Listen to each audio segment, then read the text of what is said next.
4 श्लोक संख्या 25, 26, 27। उच्चारण सबसे पहले। दैवमेवापरे यज्ञं योगिनः पर्युपासते ब्रह्माज्ञावपरे यज्ञं यज्ञेनैवोपजुह्वति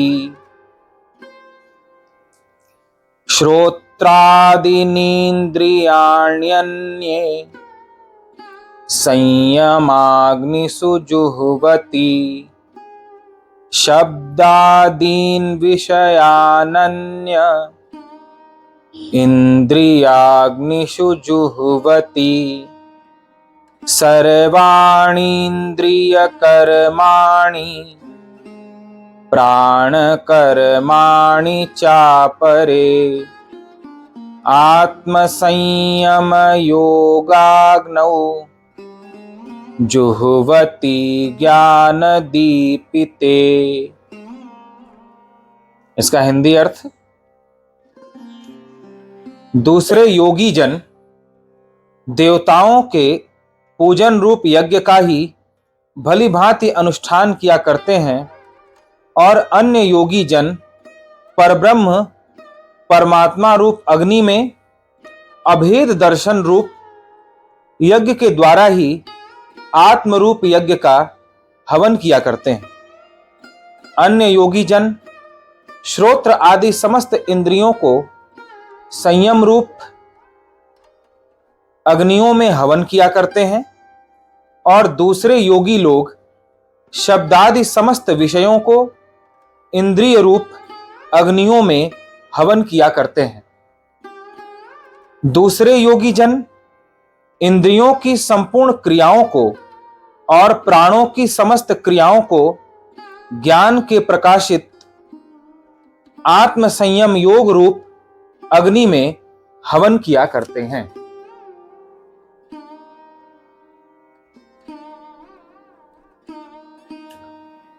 भगवान 12 प्रकार के यज्ञ की चर्चा करते हैं।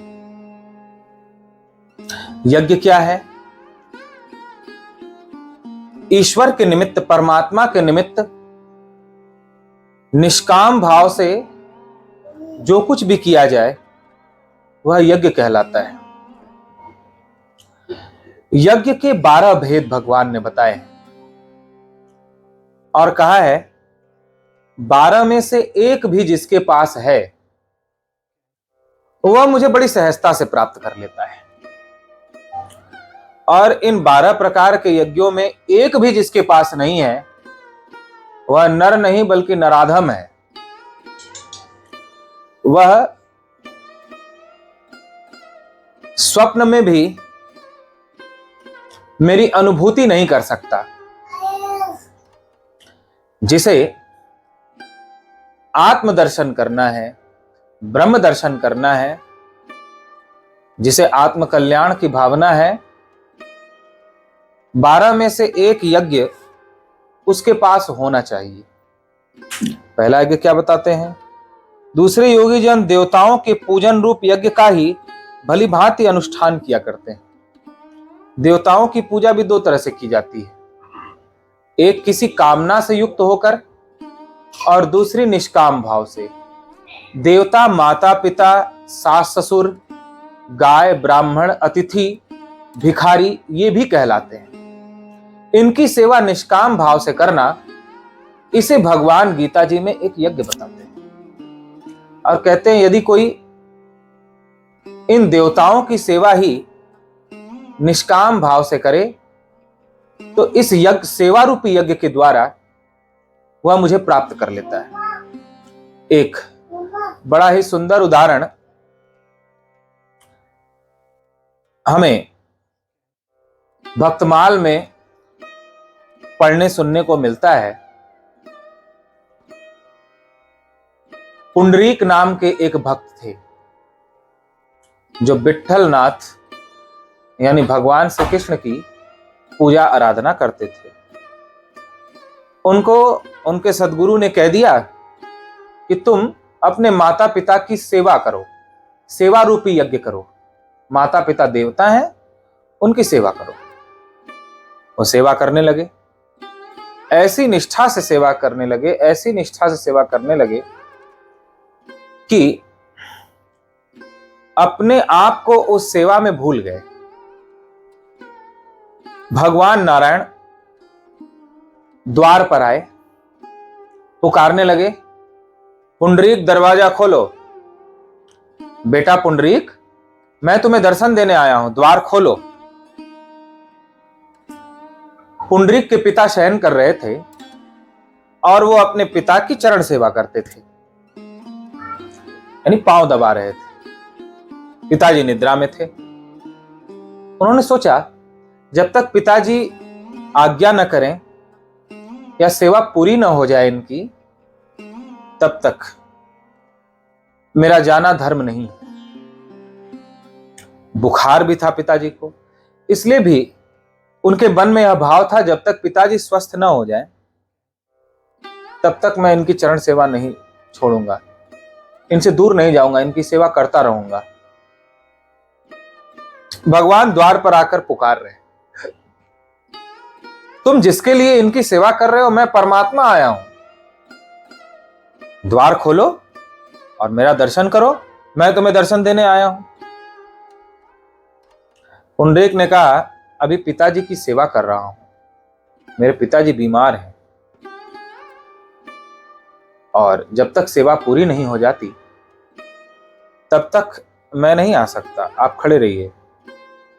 भगवान खड़े रहे, वो सेवा करते रहे। फिर भगवान ने पुकारा, बेटा पुंडरीक, मैं कितनी देर से खड़ा हूं, अब विलंब न करो, देखो मैं तुम्हें दर्शन देने आया हूं। और तुम जिसकी सेवा कर रहे हो वो भी मेरे बनाए हुए हैं, सारे प्राणी मेरे बनाए हुए हैं।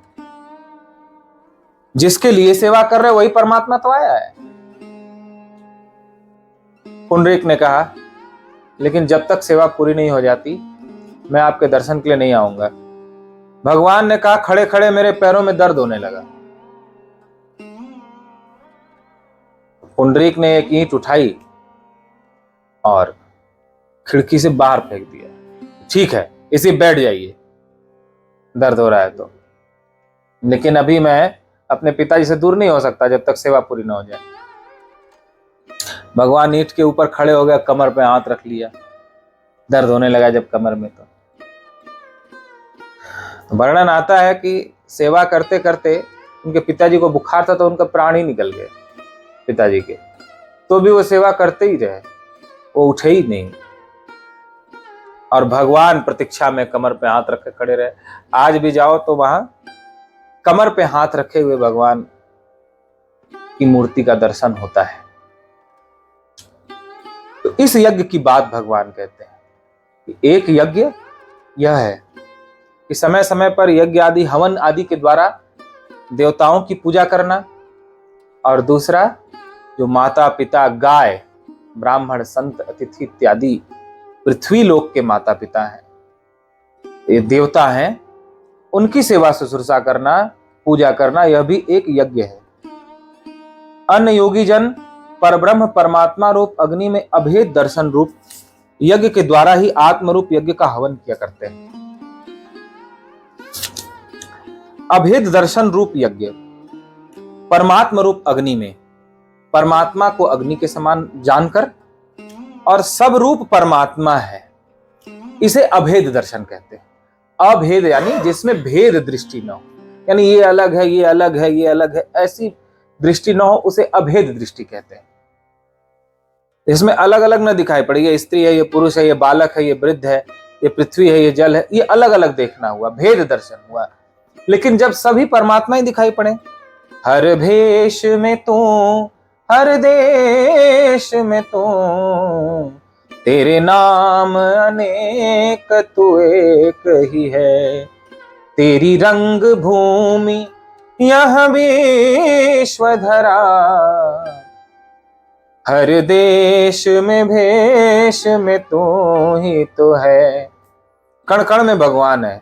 नाम रूप भले अलग अलग है, किसी को स्त्री कह लो, किसी को पुरुष कह लो, किसी को पृथ्वी कह लो, नाम रूप भले अलग हो, लेकिन परमात्मा सभी में एक ही है। इस प्रकार जिसका दर्शन अभेद दर्शन है, कहीं भेद देखता है नहीं, सबको परमात्मा रूप में देखता है, वह भी उसके द्वारा किया जाने वाला एक महान यज्ञ है। आत्मरूप यज्ञ का हवन किया करता है, नहीं स्वयं को भी, आत्म यानी स्वयं को भी परमात्मा का अंश जानता है और सभी रूपों में उसी का दर्शन करता है कि जो परमात्मा मेरे में है वही सब में। फिर आए कहते हैं और कौन कौन सा यज्ञ है। अन्य योगी जन श्रोत्र आदि समस्त इंद्रियों को संयम रूप अग्नि में हवन किया करते हैं।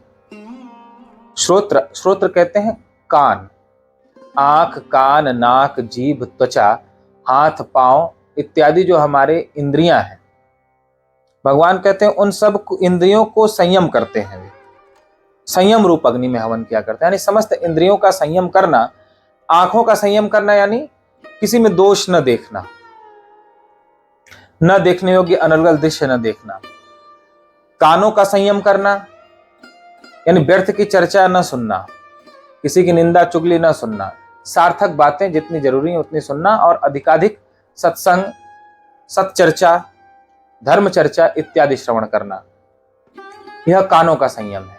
वाणी से जितनी आवश्यकता हो उतना ही बोलना और सार्थक बातें बोलना, संसार की भी बातें उतनी ही करना जितने में जीवन का निर्वाह हो जाए, और वाणी से अधिकाधिक भगवान नाम का उच्चारण करना, सत्चर्चा करना, यह वाणी का संयम है। जीवा से जो भगवान को भोग लगाया जा सके ऐसा सात्विक प्रसाद ही ग्रहण करना, स्वाद के लिए न खाना, यह जीवा का संयम है। ऐसे ही हर अंग का संयम करना भी एक महान यज्ञ है। इस यज्ञ के द्वारा भी परमात्मा को प्राप्त किया जा सकता है। दूसरे योगी लोग शब्दादि समस्त विषयों को इंद्रिय रूप अग्नियों में हवन किया करते हैं।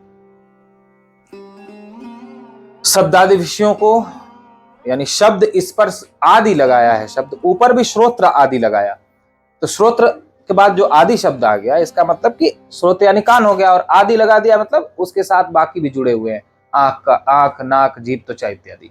और नीचे में कह रहे हैं शब्द आदि समस्त विषयों को, तो शब्द आदि लगा है, शब्द के साथ साथ स्पर्श, रूप, रस, गंध, ये 5 विषय होते हैं।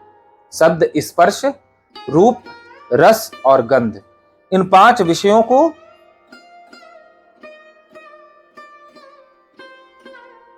इंद्रिय रूप अग्नि में हवन किया करते हैं। यानी आंखों में रूप का हवन करते हैं, कानों में शब्द का हवन करते हैं, जिह्वा में रस का हवन करते हैं, नासिका में गंध का हवन करते हैं और त्वचा में स्पर्श का हवन करते हैं। इसे और थोड़ी सरलता समझें कि वो ऐसा समझते हैं कि आंख एक कुंड है और उसमें रूप की आहुति पड़ रही है, जो भी रूप दिखाई पड़ उसकी आहुति पड़ रही है, मैं नहीं देख रहा हूं। कान एक कुंड है, उसमें शब्द सुनाई पड़ रहे हैं, मैं सुनने वाला नहीं हूं। कान रूपी हवन कुंड में शब्द की आहुति पड़ रही है। ऐसे ही जिह्वा रूपी हवन कुंड में रस की आहुति पड़ रही है, वाणी से शब्द की आहुति पड़ रही है। हर अंग से जो भी कर्म हो रहे हैं उसको करने वाला मैंने, एक तो ये भाव हो गया। दूसरा इस प्रकार भी समझा जा सकता है कि भगवत रूप की आहुति आंखों में देना, सच्चर्चा की आहुति कानों में देना, भगवत प्रसाद को मुख में डालकर ये आहुति देना, यह यज्ञ है। तो कितने लोग शब्द, स्पर्श, रूप, रस, गंध आदि जो विषय हैं उन विषयों की आहुति अपने इंद्रियों में देते हैं, यह भी एक यज्ञ बताया।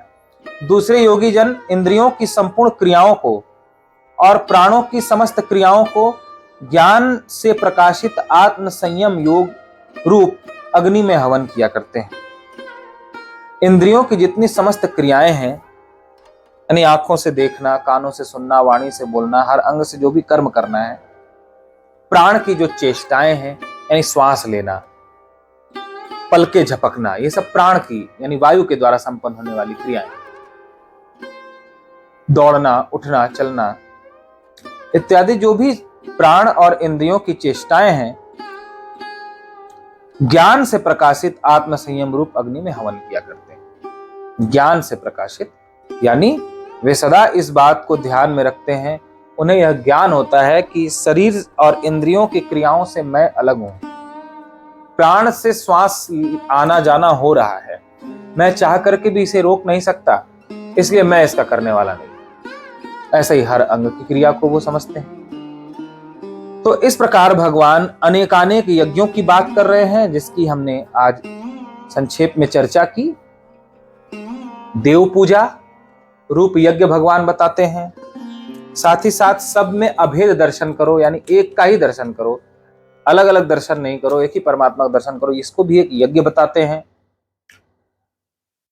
अपने समस्त इंद्रियों का संयम करो, इसे भी एक यज्ञ बताते हैं।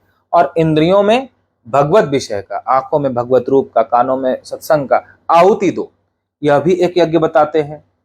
तथा संपूर्ण जितनी भी क्रियाएं हैं और चेष्टाएं हैं, उन सभी को ज्ञान में स्थित होकर के देखो कि मैं तो अजर अमर अविनाशी आत्मा हूं, दृष्टा हूं, साक्षी हूं।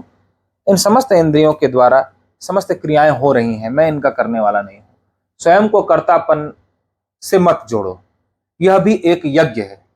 तो कुछ लोग इस प्रकार का यज्ञ करते हैं।